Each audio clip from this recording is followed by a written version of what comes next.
বহুদিন ধরে বহু ক্রোশ দূরে বহু ব্যয় করি বহু দেশ ঘুরে দেখিতে গিয়াছি পর্বতমালা দেখিতে গিয়েছি সিন্ধু দেখা হয় নাই চক্ষু মেলিয়া ঘর হইতে শুধু দুপা ফেলিয়া একটি ধানের শিশির উপর একটি শিশির বিন্দু। দর্শক, আমরা এখন আছি গজনিতে, গজনি অবকাশ যাপন কেন্দ্র। আমরা অনেক জায়গায় ঘুরতে যাই আমাদের দূর দূরান্তে, কিন্তু আমাদের বাড়ির পাশেই আশেপাশে যে আমাদের ঘোরার জায়গা আছে সেটা অন্যতম একটা জায়গা হচ্ছে গজনি। রিপন ভাই, গজনি কেমন লাগছে আপনার কাছে?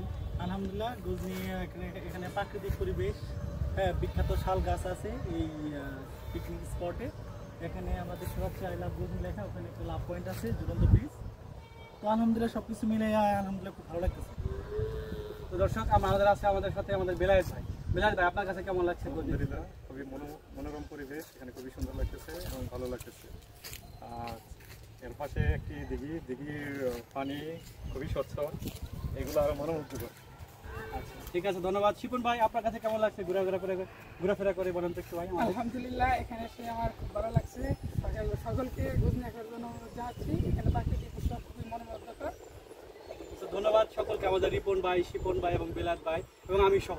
চলে আসুন আপনারা আমাদের সুন্দর ঘোরার জায়গা, দেশের ভিতরেই গজনি অবকাশ কেন্দ্র। ধন্যবাদ দর্শক।